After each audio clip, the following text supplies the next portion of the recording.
গত পর্বে আমরা ঘুরে দেখেছিলাম ঐতিহাসিক জৈন্তা রাজ্যের প্রবেশদ্বার। চলুন আজ আপনাদের নিয়ে যাব জৈন্তার সেই ঐতিহাসিক স্থান ঢুপির সরাইখানায়।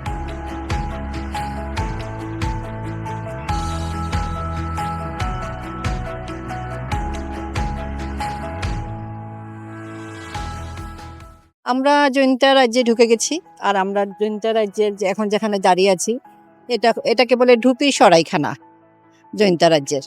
আজকে এই সরাইখানা সম্পর্কে কিছু আমরা জানবো আসিফ ভাইয়ের কাছ থেকে। এবং আরেকটা জিনিস আমি যেটা জানতে চাচ্ছি যে আমরা দেখেছি যে এটা নিয়ে একটু বিভ্রান্তি, মানে পেপার নিউজগুলো আসছে যে এই সরাইখানার বিভিন্ন ইতিহাস নিয়ে, এটাও একটু যদি আমাদের কাছে একটু পরিষ্কার করেন। ধন্যবাদ রুজি আপা, যারা ভিডিওটি দেখছেন তাদেরকে ধন্যবাদ জানাচ্ছি। এটা বেশিরভাগ মানুষ এটার নাম জানে ইরাবতী পান্থশালা বা ইরাবতী সরাইখানা। ইরাবতী নামে আসলে কারো অস্তিত্ব জৈন্তিয়ায় ছিল না, এবং এটা আসলে কেউ ভুল করেছে এবং এটা এই ভুল নামে এটা তালিকাভুক্ত হয়েছে। এই কারণে এটা আসলে ইরাবতী পান্থশালা বলা হয়। আসলে এটা একটা ভুল তত্ত্ব। ইরাবতী নামে কেউ জৈন্তিয়ায় ছিল না। জৈন্তা রাজ্য শাসন করতেন রাজারা। শেষের দিকে যে রাজবংশ ছিল, এই রাজবংশের রাজারা 1500 সাল থেকে 1835 সাল পর্যন্ত এটা রাজারা শাসন করেছে, এবং সেই রাজবংশের আমলে এটা শেষের দিকে এটা নির্মাণ হয়েছে। এই সরাইখানাটা এটা নির্মাণ হয়েছে 1797 সালে। এটা নির্মাণ হয়েছে, নির্মাণ করেছিলেন রাজা দ্বিতীয় রামসিংহ, তিনি এটা নির্মাতা। ওনারা কি বলে খাসিয়া রাজা ছিলেন না হিন্দু রাজা? হ্যাঁ, ওনারা ছিলেন খাসিয়া বলা হয়, তবে শুদ্ধ শব্দটা হবে সিনট্যাং জনগোষ্ঠী বা জৈন্তিয়া জনগোষ্ঠীর রাজা বললে শুদ্ধ হবে। খাসিয়া বলা হয়, এটাও ঠিক আছে, তবে আরো ভালো হয় যদি সিনট্যাং জনগোষ্ঠী বা জৈন্তিয়া জনগোষ্ঠীর রাজা বলা হয়, তাহলে এটা আরো শুদ্ধ হবে। এই জনগোষ্ঠীর রাজারা তারা 1500 সাল থেকে 1835 সাল পর্যন্ত 300 বছরের বেশি সময় তারা জৈন্তা রাজ্য শাসন করেছিলেন, এবং তখন অনেকগুলো স্থাপনা নির্মিত হয়েছিল পুরো জৈন্তিয়া জুড়ে। এর মধ্যে গুরুত্বপূর্ণ স্থাপনার মধ্যে হচ্ছে এটি একটি। দ্বিতীয় রামসিংহ যখন এটি নির্মাণ করেছিলেন, তখন জৈন্তার যে ওই যে রাজবংশ, সিনট্যাং রাজবংশ, সেই রাজবংশের তিনি শেষের দিকের রাজা ছিলেন। সর্বশেষ রাজার আগের রাজা ছিলেন দ্বিতীয় রামসিংহ। তিনি দীর্ঘ 4 দশকেরও বেশি সময় জৈন্তা রাজ্য শাসন করেছিলেন, এবং তার সময় অনেকগুলো স্থাপনা নির্মাণ হয়েছিল। এর মধ্যে হচ্ছে এটা একটা সরাইখানা। এটা নির্মাণের কারণ হচ্ছে যে এখানে ছিল জৈন্তিয়া রাজ্যের যে যোগাযোগ ব্যবস্থা ছিল, সেই যোগাযোগ ব্যবস্থার সবচেয়ে গুরুত্বপূর্ণ কেন্দ্র ছিল এই জায়গা। এই জায়গাটার নাম হচ্ছে সারিঘাট।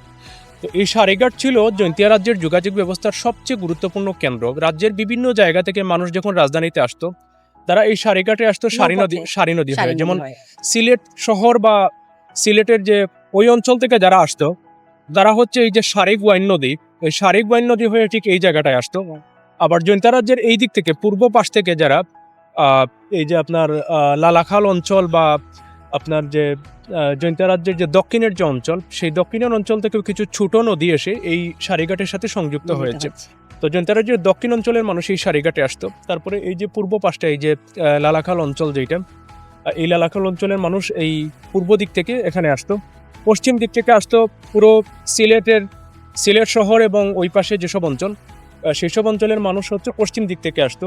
তো পশ্চিম দিক থেকে, দক্ষিণ দিক থেকে, পূর্ব দিক থেকে মানুষ আসতো এই সারিঘাটে। হ্যাঁ, এই সারিঘাটে এসে এখান থেকে মানুষ রাজধানীতে হেঁটে যেত।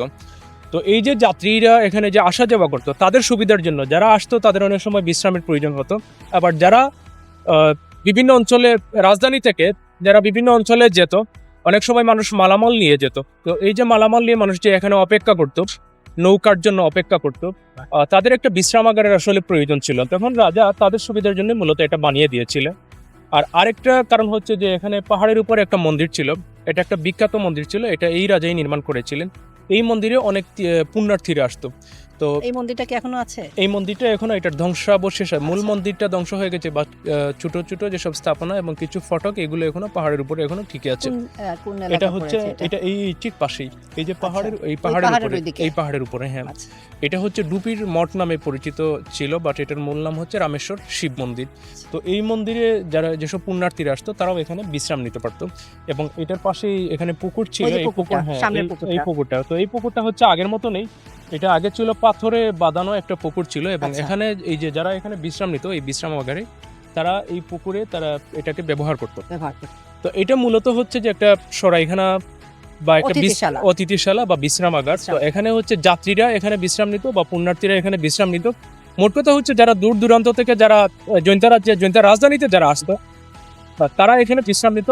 আর যারা জৈন্তার রাজধানী থেকে আবার দূর দূরান্তে যেত তারাও এখানে সবার বিশ্রাম নিয়ে জন্যই মাঝখানে একটা ছিল। সবার জন্য এটা মাঝখানে এটা উন্মুক্ত ছিল। এখানে বিশ্রামের জন্য একটা 20-25 জন মানুষ এটার ভিতরে থাকার মতো ব্যবস্থা ছিল এবং এটার ভিতরে মালামাল রাখা যেত। এবং আমরা মালামাল এটাও রাখা যেত। শুনেছি যে এই যে রাজবাড়ি থেকে এই রাজারা এখানে খাবার দাবার সরবরাহ করতেন। অনেক সময় এখানে যারা খাওয়ার জন্য। এখানে যেসব যাত্রীরা বা এখানে যারা বিশ্রাম নিত তো তাদের জন্য রাজবাড়ি থেকে এখানে খাবার পাঠানো হতো, খাবার দাবারের ব্যবস্থা করা হতো। তো মোটামুটি ভাবে এই হচ্ছে এই সরাইখানার ইতিহাস। ইতিহাস। এটা একটা বিশ্রামাগার এবং যাত্রীদের সুবিধার জন্যই রাজা এটা নির্মাণ করে দিয়েছিলেন 1797 সালে। 97 আজ পর্যন্ত এটা অনেকটা অক্ষত অবস্থায় এটা ঠিকই আছে। তবে এটাকে আসলে সংস্কার করে এটাকে আরো সুন্দর করা পর্যটকদের যায়, জন্য হ্যাঁ। এটা দিয়ে আরো পর্যটকদের জন্য আমাদের সংশ্লিষ্ট renovate করে কর্তৃপক্ষ হ্যাঁ। যদি এটা সুন্দর করে করেন তাহলে আমাদের মানে সিলেটের একটা ঐতিহ্য হ্যাঁ হ্যাঁ হ্যাঁ মানে জাফলং আমরা জানি যে পর্যটক যান, ঢোকার সময় যদি এই জিনিসটাতে আমরা করতে পারি তাহলে আমাদের জন্য আরো সিলেটের আরো ইতিহাস আর সমৃদ্ধ হবে। সমৃদ্ধ। আমরা আজকে আস্তে আস্তে আরো ভিতরে যাব আরো ইতিহাস শুরু করব। হ্যাঁ, হ্যাঁ। এটা হচ্ছে অনেক শক্ত একটা স্থাপনা। এটার যে ছাদ আছে এই ছাদ কিন্তু অনেক পুরু। এটা ভিতরে এখানে কিছু ছিদ্র আছে, এই ছিদ্র দিয়ে ভেতরে আলো প্রবেশ করে মাঝে মাঝে।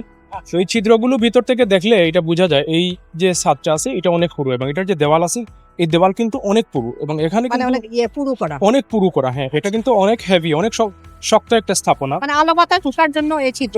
হ্যাঁ, এবং এইটা এই কারণে এটা ভেঙে পড়েনি যে এটা অনেক শক্ত। এবং সবচেয়ে বড় কথা হচ্ছে 1897 সালে যে ভূমিকম্প ছিল সেই ভূমিকম্প এটা কিন্তু অ্যাবজর্ব করতে পেরেছে। আচ্ছা, এটা ভাঙে নাই, এটা ভাঙে মানে নাই। সবচেয়ে বড় যে ভূমিকম্প, ওই ভূমিকম্প কিন্তু বৃহত্তর সিলেটের অধিকাংশ স্থাপনায় ধ্বংস স্থাপনায় করে ভেঙে দিয়েছিল। গেছে, এবং হ্যাঁ। এই জৈন্তা রাজ্যে যেসব স্থাপনা আছে এই যে ডুপির মঠ যেটা, এই ডুপির মঠের যে মূল যে মন্দির যেটা সেই মন্দিরটাও কিন্তু ভেঙে গেছে ওই 1897 সালের ভূমিকম্পে।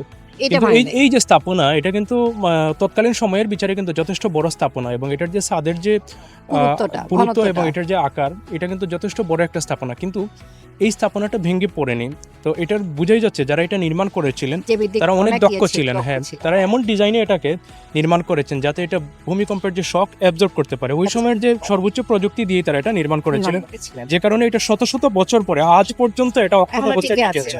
এটার মূল বিশেষত্ব হচ্ছে এটাই যে শত শত বছর পরে অনেকগুলো ভূমিকম্প অ্যাবজর্ব করে, ভূমিকম্পের শক অ্যাবজর্ব করে এটা এখনো পর্যন্ত প্রায় অক্ষত অবস্থায় টিকে আছে। তো এই স্থাপনাটাকে আমি মনে করি যে এটাকে রেনোভেট করে এটাকে পর্যটকদের জন্য এবং আর্কিটেকচারালও তো অনেক গুরুত্ব আছে।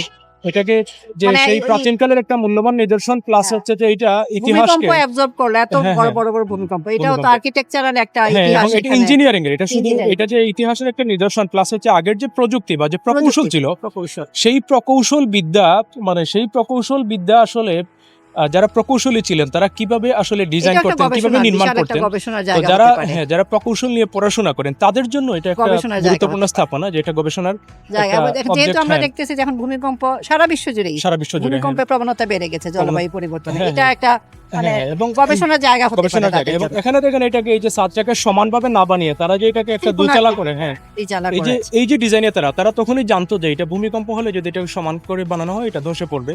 তো যে কারণে তারা আসলে এটা মানে গম্বুজ বানায়নি, এটাকে আসলে তারা আর ওই যে আপনি হ্যাঁ। যেটা বললেন যে ছিদ্র ছিদ্র দেওয়া হয় যার ছিদ্র কারণে ছিদ্র হয়তো ওই যে প্রেসারটা মানে করে নাই। এটা মূলত আলো প্রবেশের আলো জন্য, প্রবেশের হ্যাঁ, জন্য। তারা ছিদ্র ব্যবহার। আর এখানে অনেকগুলো ইয়ে আছে, এই যে দরজা আছে, এটাতে প্রবেশ করার জন্য কয়েকটা দরজা আছে, প্রত্যেক পাশে এটা দরজা ছিল এবং এই দরজাগুলো দিয়ে এখানে যাত্রীরা, ঢোকা যেত। হ্যাঁ, বিশ্রামার্থী যারা ছিল তারা এই দরজাগুলো দিয়ে ভিতরে তারা ভিতরে। প্রবেশ করতো। এবং এই যে আমরা নকশাগুলো দেখতে পাচ্ছি, হ্যাঁ, নকশাগুলো অত্যন্ত নান্দনিক, মানে এখানে নান্দনিক। অনেকগুলো আর্চ আছে ওই পাশে এবং ওই যে আর্চ বা এই যে খিলান যেগুলো সেই হ্যাঁ, খিলানের গায়ে যে নকশাটা আছে এটা একটা মানে প্রাচীন আমলের যে একটা যে শিল্প চর্চা বা যে তাদের যে শিল্পচর্চা।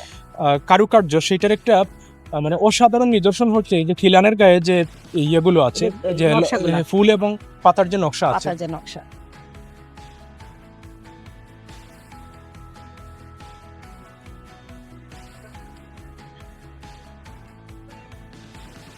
এখানে একটা প্রবেশদ্বার আছে, একটা দরজা আছে।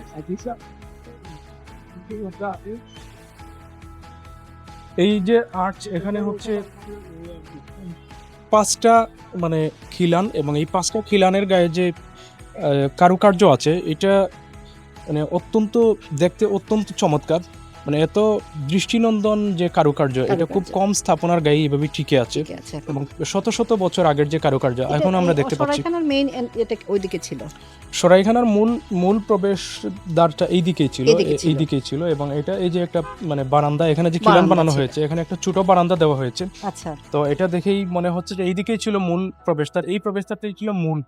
এই এখানেও একটা প্রবেশদ্বার আছে এই পাশে, এটার চারপাশেই প্রবেশদ্বার, যাতে চারদিক থেকেই যাত্রীরা এখানে প্রবেশ করতে পারে। তো এটার দেয়াল অনেক পুরু এবং ছাদও অনেক পুরু। ছাদ অনেক পুরো, অনেক পুরু।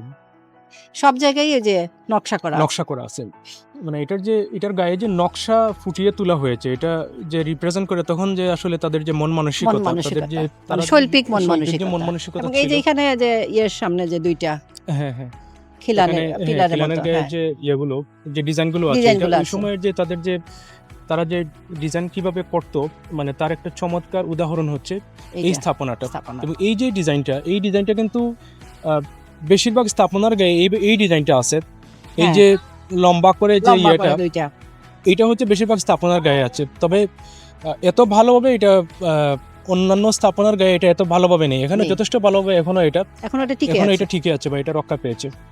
আর ইতিহাস খোঁজার যাত্রায় চলতে চলতে দুই পাশের এই সবুজ পাহাড় প্রকৃতির অপরূপ লীলা খেলা মন জুড়িয়ে দেয়। মনে হয় প্রকৃতি যেন নিজেই দুহাত বাড়িয়ে আমন্ত্রণ জানাচ্ছে আপনাকে। ইতিহাস আর প্রকৃতির এমন দারুণ মিতালি দেখতে আমাদের সাথেই থাকুন।